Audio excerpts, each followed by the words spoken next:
So we're going to do a couple of things. I'm going to start with, we're going to start with a story. So I just got back this morning from Lake Itasca, which is beautiful, I'm sure, during the daytime, but it's not really how I did it. It turns out it's also wonderful by the moonlight. And there's this sound that happens when the sheets of ice tinkle against the shoreline that is singular and wonderful to hear.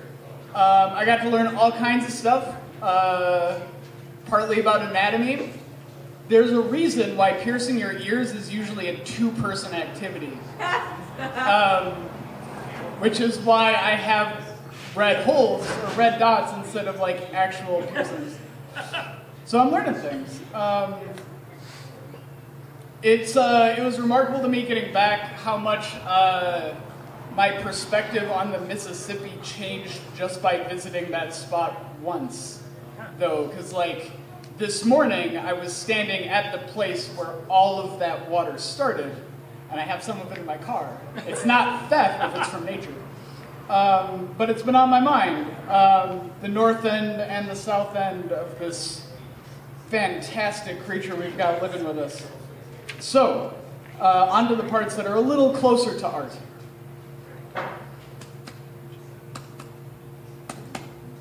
The heart beats, steady rhythmic footsteps forward in time, moving all that is within the body one pulse further, blood to the kidneys, urine to bladder, and then into a bowl or a bush, trickling slowly back to the river, picking up speed and stories and seeds swiftly downstream, commingling meaning and music, inspiring music and merrymaking and maypole dancing, joined by sweat and tears, harmony of the prima materia. Spilling liquid sunlight into the oceanic void, rerouting itself through plankton and porpoises, coral and kraken, shuffling currents carrying the vibrational imprint of sounds that will never see the light.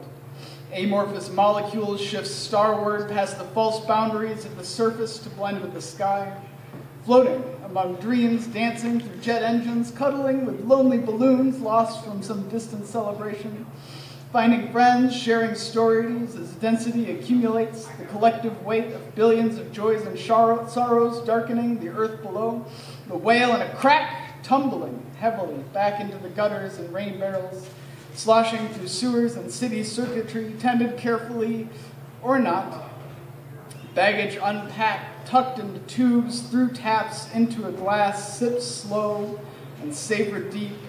The body knows. The universe slows, and the heart beats.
Throwing me all the way out.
now we're learning things about limits as far as lung capacity. Thank you all very much for your ears and your patience. I hope I didn't hurt either. Have a good night.